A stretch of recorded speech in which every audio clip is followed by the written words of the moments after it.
All right. Welcome, everybody, to the Clinical Marketer Podcast. Today, we got a very special guest, Rob Binding, the Telehealth PT. He's going to be helping us talk about how we can navigate the COVID crisis using telehealth. And I think today is really, this time in America and the world is a really scary time, especially for PT, where people are trying to keep their businesses afloat. They're trying to keep patients from dropping out. And I think now is the biggest opportunity that telehealth has ever had to show just what it can do for people that need it. And so, Rob, thank you so much for being here. Yeah, man. Thanks for having me on. Trying to kind of spread the word as fast as possible and give everything away as quick as I can for free. So anything that helps it, that's going to be the goal of all this. Yeah, and people really need it. And I don't know if you caught it or if any of our listeners caught it, but President Trump a few days ago did a State of the Union and talked about how important telehealth is going to be for everyone, just to try to keep the numbers inside the hospitals down so they can have a chance of giving people the care they need. How has that impacted your world? Yeah, it definitely pretty much put everything upside down. So I think right before all this stuff happened, our telehealth physical therapy providers group on Facebook, I think we have 4,500 PTs, handful of PTAs in that group. And right now, as I'm clicking and checking, we have 7,100. So in the span of like a week, it's probably going to double by the end of this week. And it's just been insane, the number of questions. So we've had to kind of really so it's like a tsunami hits the city, right? And it's just freaking worthless because every 5 seconds somebody's throwing a new question in the group, and it's a lot of repeat questions. So this has been that next level of organization, is trying to figure out inside the group, all right, how do we slow this down? How do we pare posts back? How do we, take people? There's been people that have jumped in there and is like, thinking of doing a telehealth course. And I'm like, dude, you've never said the word telehealth in your life. Right. You're trying to sell right now. Like, that's what should be done. APTA is finally taking the right steps and kind of putting out public information. I've been pushing them to do that whenever they were unclear. I'm like, you're not helping practices. So it's just been a whirlwind. Like today, the whole reason I'm hopping on this damn call 30 minutes late is I have not been sleeping much at all. I woke up today and felt half decent. And I was like, all right, I'm going to work out. And I'm working out and I turned my phone on and it says Thursday and I'm thinking it's Wednesday. Like, this is how the last 72, 96, 120 something hours has been. It's just topsy-turvy crazy. So absolutely insane. And I mean, silver lining, obviously, like this, within this chaos, it planted a pretty darn strong seed that hopefully is going to grow quickly and push the telehealth to get insurances and Medicare to reimburse it and move it to the place that we know it should have been for the past, so many of years. Yeah, so definitely. What do people need to know who, are hitting this crisis in kind of a reactive kind of way and are trying to get telehealth started like tomorrow? What are some things that they need to understand before, they just start taking Zoom calls with people? Yeah. Number one thing that I definitely want to put out, and I've put out on other podcasts and shows that I've been talking about this specifically, insurance does not cover telehealth physical therapy right now at all. It is not I just need to change my code to O2 and I'm good, right? No, that is not the case. So everybody out there that's listening that is thinking that you're totally okay with doing that, don't do it, because you are going to get yourself in a bigger mess and you could get in trouble, especially with Medicare. When it comes to Medicare, I mean, there's literally no way that you can charge them. There's these different issues called e-visits where you can do an e-visit, but it's not evaluation. It's not treatment. It's a once per every 7-day treatment. And it's just like a little touch point via live video, and there's some restrictions on it. But even that, I mean, it's not really, it's once per 7 days. So it's a tiny bit, but it's not necessarily going to help. Thanks, babe. My wife making coffee like a champ. Oh, it's the best. Yeah, she's doing all this with me too. That's the thing. I'm just the dude on camera, but she and I are like, all right, every morning we wake up, we're like, what are we doing today? Just putting out fires everywhere. So nice to have that partner, especially, in these times. So yeah, for sure. So people can't just get started with telehealth. Do you think getting e-visits is a way that they can kind of keep themselves afloat during this epicenter of chaos? I would think that right now, with the confusion that's happening, the number one thing that I'm suggesting to everybody is at least get yourself set up to have touch points with patients so that you can touch base and get them comfortable with it. It doesn't matter if insurance is going to pay.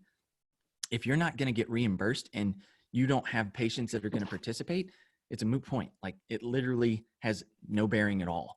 So you've got to get your patients comfortable with doing telehealth. You have to be comfortable doing telehealth, and it can be a fast onboarding process to where you get a few key pieces set up. The things that I went over on the PT on Ice Daily Show, which is like their most viewed video that they've ever had. Basically, you need a live video system. You need as automatic a scheduling process as you can. You need great verbiage to go out as soon as a patient selects a day and time from that automatic scheduler. That verbiage should include telling the patient what system you're using, and if they need to download it, click here and here, really explaining that. Do a tiny walkthrough on video if you need to. The second thing needs to be to tell them not to have any streaming services running in the background, Netflix, Hulu, Amazon. That stuff is going to suck up your bandwidth, and that takes priority. If you're running a live video at the same time you're running Netflix, Netflix gets all the bandwidth. If you're trying to run 4K HD, you're going to have a live video interaction that's just going to chop. And it's super frustrating. So you tell patients that beforehand. You also want to tell them in that introductory email that you're sending them that if they want it recorded, that being said, if you're able to record it, Zoom is one of those platforms that can record it. Zoom has a HIPAA compliant and non-HIPAA compliant version. We can talk about all that in a bit. You also want them to tell you if they want it recorded, to email you back at a certain email address and say, yes, I want my video recorded. We'll get into those 3 steps too. The other thing that you need to let them know is that they need some sort of a stable device. Like, if they have a phone, see if they can, if you have time, or they have a tripod, or if they have some way to make sure that it's set up right. You don't want the phone just slipping down every 2 seconds and they're having to readjust it. Make sure that you're doing no or almost no tech support when you get into that video visit. So that is what your onboarding email needs to be. Can be very short and to the point, and have maybe a video that's a minute and a half explaining all this. It is absolutely required that you do that, because it doesn't make a hill of beans difference. If you've got codes to bill and insurance says it's okay, all that other stuff, it doesn't matter if your patients aren't showing up. You're not getting paid for it because they're not participating. So I would say that's probably the good part. Everybody's got some sort of front-facing camera, either on your computer or on your phone. You can make that work. And then the audio, you've got the AirPods. There's also the Apple headphones that work like a champ. If you can't get them, these are like $20 off of Amazon. You get one pair and you get there. And then it's just basically lighting, right? Like, if you want to do some lighting, I've got some lighting in front of me that helps illuminate me. If I have the lighting behind me, that washes out the background and it makes it where the patient can't see me as well. So it's always good, even if you've got happy lamps, just put them on something, some books or something up in front of you on each side. That way it illuminates you and you can be seen. With me, myself, I've got like baffles around me. So it's kind of baffles the sound from bouncing around too much and creating too much of an echo. That's another little tip that can help people have just that best experience as controlled from your side. So I think that's really, and I took good notes, so we'll circle back. But I think that's probably the second biggest barrier that people get held up on, next to, can insurance reimburse me for this? But is the tech component behind it. But me, I'm just sitting in front of a bright window. I don't even need lighting, and I'm just using a built-in mic on my computer. So people really don't need to get really fancy stuff. Exactly. Okay. Yeah. So I think by the time people, because you went through a lot of stuff that people have to have figured out. They got to have the HIPAA compliant tech. They got to have the auto scheduler. They got to have the specific tech requirements, so you're not having a conversation during those billable hours. I think by the time you have all that stuff in place, it's probably too late to even talk to your patients about it. So do you have any sort of recommendations on how to talk? I've heard a lot of people actually getting it set up. I get a lot of private messages because I had to turn all of my messages off to where everything's just dumping into the other not public messages that I'm seeing, because I'm getting friend requests and messages like crazy. And so when I do kind of even open that for a second, a lot of people are saying, dude, thank you. That free stuff helped me and saved my ass. And now I'm talking to patients at least. I'm like, all right, good. It's having the impact it needed to. So people are at least figuring out that it's not super hard. And the whole walkthrough that I do that's like for free on telehealthpt.com, all that stuff is aimed at shortcutting. And maybe it takes 3 hours to watch that and implement all of it, but at least you've got a starting point to then start reaching out to patients going, hey, we have this available. Might be a little clunky because it's my first go. Patients aren't going to give a shit. They literally won't care. Right. As long as you're trying to reach out to them, you are going to be the hero. If you're not getting paid, don't worry about it yet. That's the thing.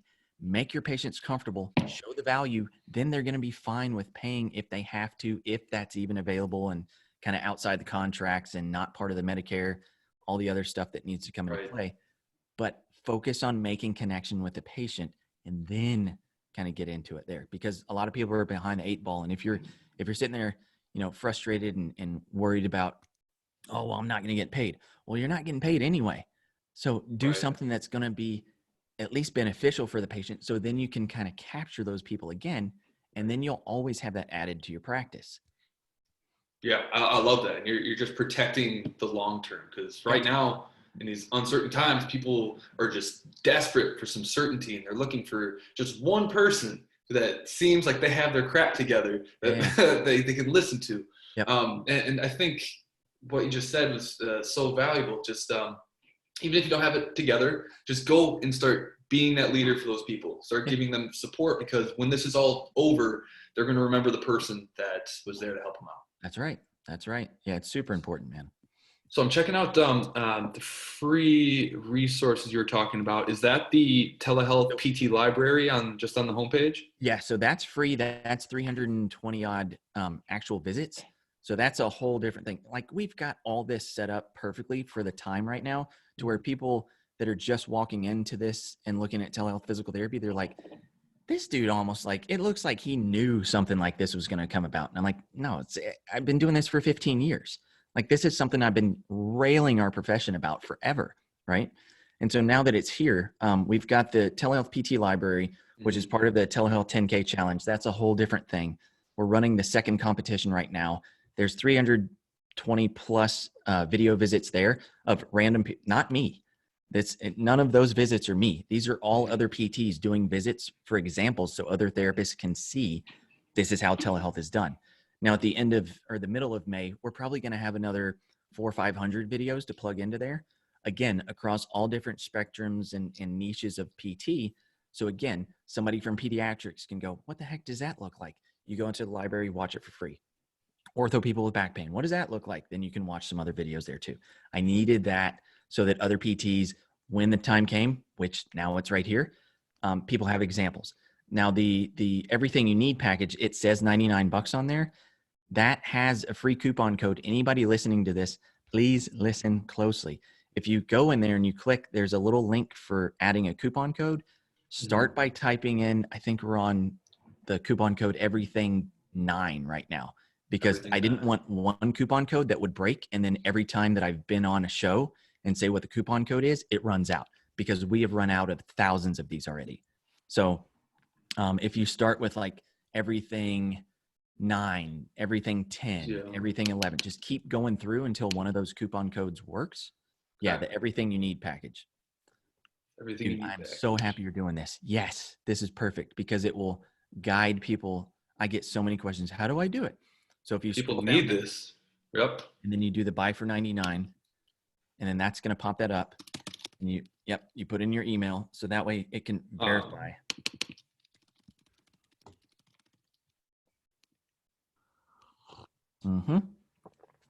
Yep, have a coupon. So you right above that. Yes, I do. Yeah, click that. So type in everything 10. I think that should work. Hopefully. Hit apply. Bam. There you go. Good. So if everything 10 doesn't work for folks, everything 11, 12, 13, 14, 15, keep going, because I'm going to be adding more and more coupons all the time, so that this is something that continues to help other PTs, so that they know at least, and this is not even just a base layer. This is everything that I've ever put out that I'm giving away for free, so that PTs don't have to sit there and go, shit, we're going to close down. Like, I don't want you to close down. This ruins our whole industry if this happens. I told I was telling you before and telling other people, like the APTA needs to have this sense of urgency where if they don't get reimbursement for this, like straight across the board, this is a hill that they have to die on, because this is the time where everybody needs to be just giving crap away, getting the information out there and helping PT clinics, because it's literally, it could decimate our industry. And I'm not even joking about that. Right. Yeah, no, and I've started to see it already with all of my students, all my clients. Like people like are losing half their patient population rapidly, and it's terrifying. And I'm so glad that you're the one that's stepping up and not taking this time to be like, oh, I'm just gonna sit at home and do Netflix. You're making the way you make money. You're making it available for free to everyone for the good of the industry, and that says a hell of a lot about your character. But I want to show. So I just got into the actual course that I just show people how to opt in for. Yeah. And guys, this is all free. Telehealth treatment rooms. You can model how to actually run this stuff. Yep. How to implement it onto your website. It looks like. Yeah, you can. So that's a whole practice builder. So it'll take you through Wix, scheduling, payment processing, everything. It's got the marketing portion. It's got the telehealth starter pack is the thing that I suggest that people do. Because that's the easiest thing to start with. That guides everybody. I think I recorded that back in December. Nice. So it's relatively recent, and it's me walking through the whole 9 yards. And you get the CEUs. No, that's a presentation of basically our CEU course that's on ICE. That is just like an information presentation showing people what it is. So I've got a lot of people that are like, hey, but it's not free. And I'm like, yeah, but if you go through this and you sign up for the ICE course, you get everything else free. Of course, now everything's going out for free, period. And then the whole treatment package is also in there. So the treatment package, actually, it's me doing 22 hours of treatment, or 22 hours of training for orthopedic treatment and post-surgical treatment, and how I do that via telehealth right there, the telehealth treatment boot camp. Yep. That one, I mean, people paid, $600 to be into that one whenever I recorded it last year. So it's literally just lumbar spine, thoracic spine, cervical spine, hip, knee, shoulder, post-surgical. And it's just a combination of practice videos. Like my wife is the patient. So we're doing pretend patient scenarios. Mm-hmm. And then I do a play-by-play with all the students that I had. Is I break down how I see each individual body part. And then I break down via telehealth why during those play-by-play examples, why I chose this way versus that way. Mm-hmm. So it's really showing people that are like, how the hell would you even do this? Like that breaks it down even further. And so if people are like, oh, you're just giving away like a teaser, I'm like, hell no, I'm giving away freaking everything, because there's no time like the present to be helpful, to get people back on their feet to go, oh, okay, I can see this. And then they start doing it. Right. So. Now, I mean, given the state of everything, I think any arguments that people have, like, oh, telehealth, doesn't work. There's no need for that. You need to have manual therapy. I'm sure those are all things that you hear all the time, but I feel like people can't use those now. What questions or objections or mental BS that people have to get over? What are people struggling with now? I think a lot of times people say, oh, well, the older individuals, they won't latch onto this. And it's like, no, there's a research study by the University of Michigan that just put out, I think there's 2,200 people. It's a random selection across the US, ages 50 to 80. 64% of them said that they would take on any sort of telemedicine, telehealth visit if it was an extenuating circumstance.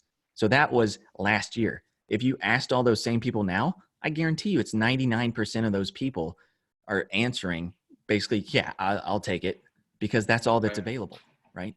So all it takes is a little nudge in order to establish a relationship with a patient, show the value, and then they're going to be on board. So that aging up, it's already happened. Like all the assisted living facilities, whenever I would do like PRN work, I'd walk through and half of them are on Facebook, right? And these are people that are well into their 70s and 80s. So the biggest population on Facebook, actually. Yeah. Everyone's grandma wants to stay connected with their grandkids and all that good stuff. So actually marketing to that population is definitely the easiest one to market to. The hard part is filtering through the people that can actually afford services, actually going to get off their couch, that sort of thing. Absolutely. But so I think everyone's sold on the importance of telehealth now. What objections do you find that practices have from their patients when they're saying that maybe, instead of actually coming in, we could try a telehealth visit? Yeah. Is there any friction there? I would say that some of the older school, especially those that have already had like some sort of like, let's just go with the generic, like a hip replacement or a knee replacement, and they're used to coming in the clinic. They like the camaraderie of having other people. It's almost like a coffee date, right? They like coming in the morning and talking with people. They enjoy that part of conversing with the public. Well, that was kind of a detractor, and they're like, but I want to be in that environment. And that's fine. And let's say that's 50%. Let's go with a huge number and say that's 50% of the population that's over, Medicare age population that wants to do that. It's fine.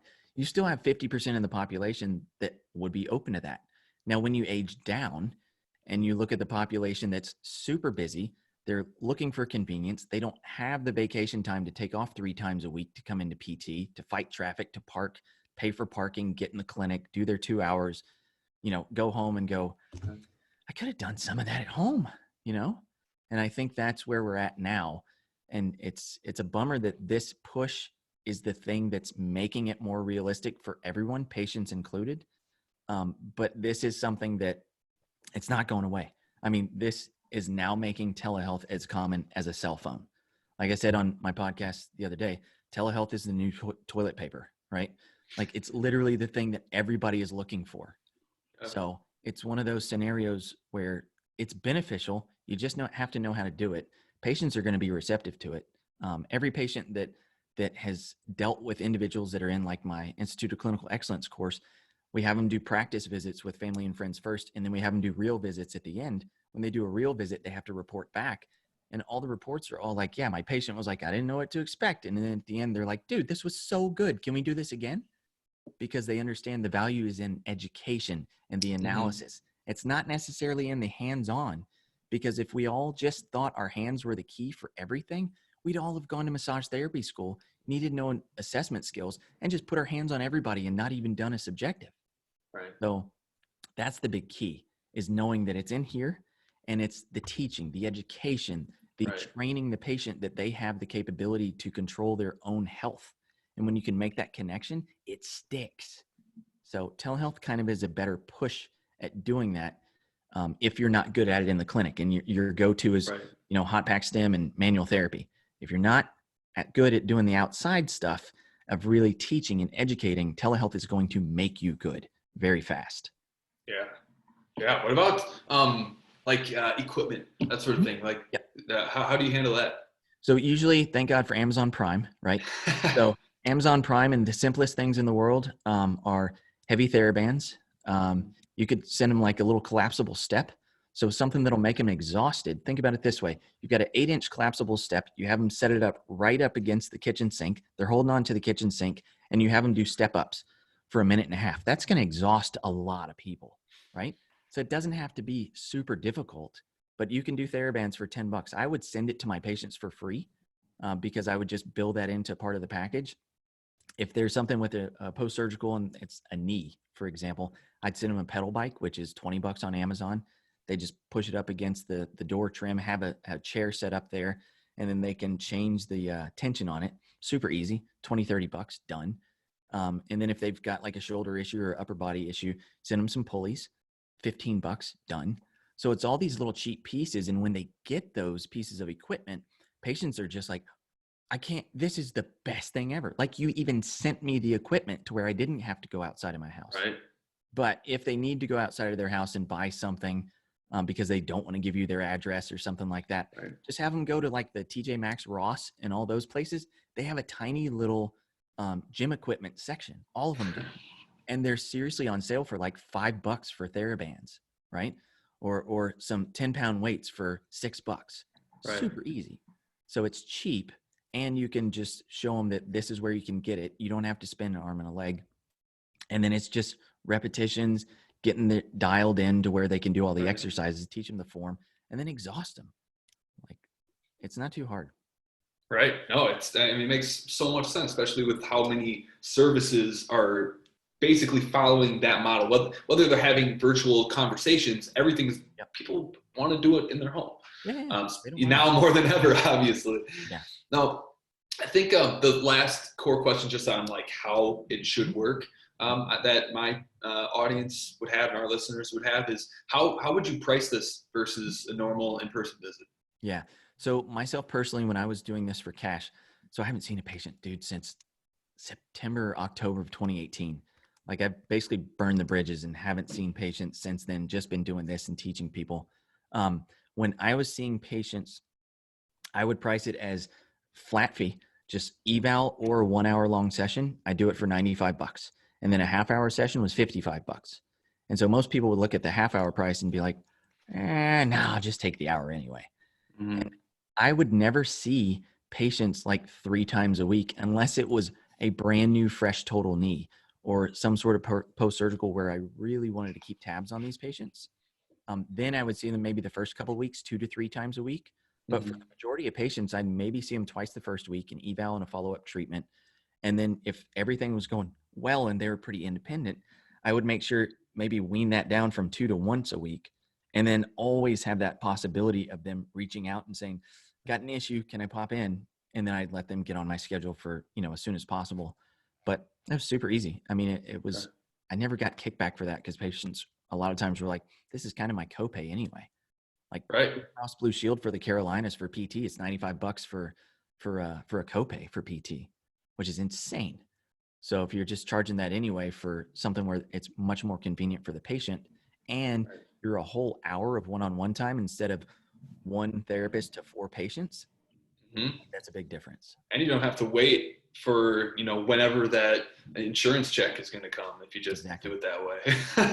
Yeah. No, I love that. So people that are cash-based or hybrid clinics kind of have a little bit of an advantage getting this up and running. Yeah. I just talked to, I think Jared's assistant just sent me Jared Carter's podcast. We just did about, dude, it was a long one. It was like an hour plus. And he just released that. Yeah. It was really good. And so that just came out. I think it's episode 113. And we got into a lot of the cash-based side and telehealth too. So that's a long one, but it's detailed as crud. Check it out. Mm-hmm. Okay. So I think we covered a lot of the meat and potatoes of like what people need to get started. They definitely need to go to physical therapy or telehealthpt.com and get that free resource because I mean, it looked like, I'm sure on a normal, non-chaotic time, that it's pretty pricey, or you could sell those resources for a ton. Yeah, we did. How long can we people expect for that free coupon code to be as long as they need it? I mean, this is something where if people need it, ask me for it. Like I even put on that page that if people need the coupon code and they stumbled onto Telehealth PT, like Google rankings have gone crazy.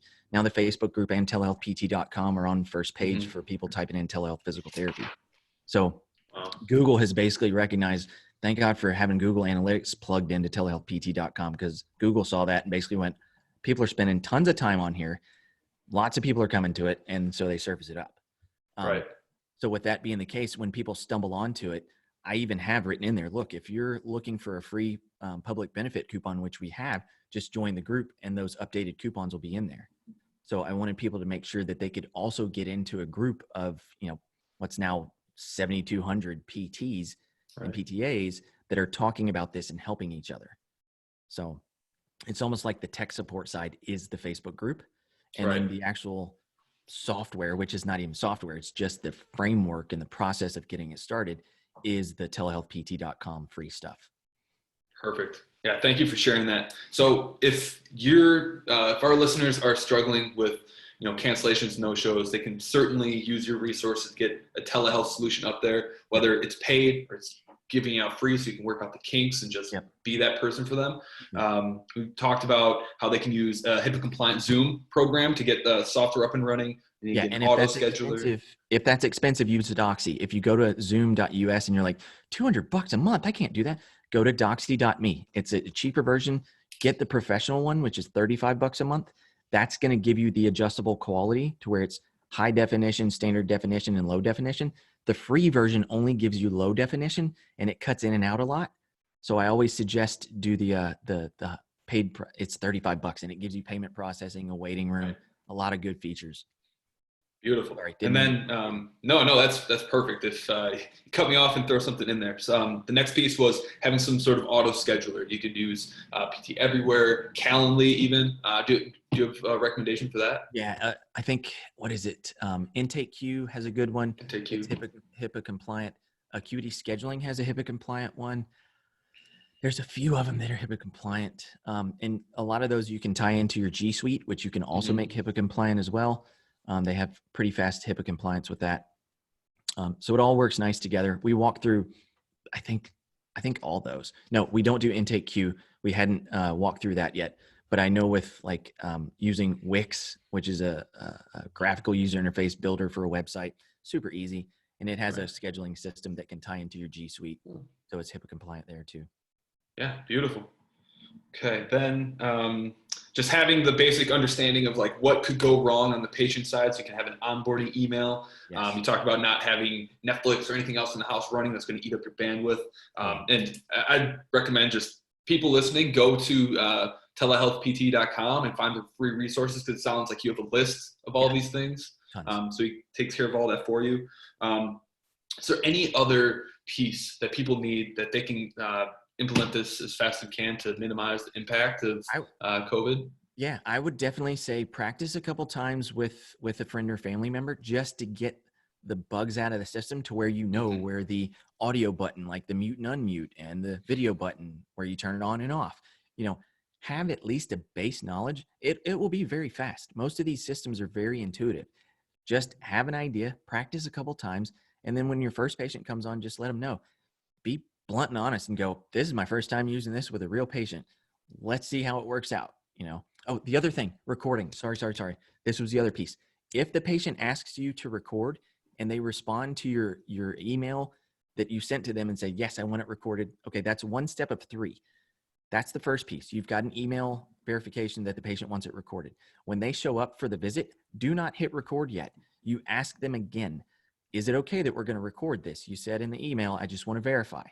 Make them say okay. When they say okay the second time, then you tell them, all right, I'm going to hit the record button. Now I'm going to ask you the same thing again so that we can record it. That way it's 3 times. So this is not HIPAA compliance stuff. This is wiretapping law. So do not try and just like, hey, surprise, we're recording already. Don't do that. You've got to ask them, get it in writing, ask them before you hit the record button, ask them again and get it on recording. Sorry, I wanted to get that piece in there. No, that's some veteran level advice right there. That's perfect. Is there anything else that people should know, or a place that they can go to learn more? Or is PT or telehealthpt.com the place that they should go? Yeah, I would say that. And then the PTs and PTAs that want to get in the telehealth physical therapy providers group, just go onto Facebook and just type in telehealth physical therapy. Will pop up. I think we pop up too if you just type in the word telehealth, because we're such a big group now that's addressing that specific thing. But it's facebook.com/groups/telehealth PTs, plural PTS. PTs. And there's a lot of folks. I'm going to hit the refresh button and laugh at how many now. Now we have 74. It was 56 a second ago. It's literally doing that every hour. So I'm going to share my screen just so people can see it and they don't get it confused with someone else. This is this one right here? Yep, you got it. Perfect. Yeah. Go join and see the rest of our listeners in there when they go and join. Yeah. Well, Rob, thank you so much for taking the time to share this. It's obviously a crazy and hectic time, and people need you now more than ever. And really appreciate you stepping up to the plate, not only by showing up here, but making the resource that provides you and your family's living, making that available for free for those who need it.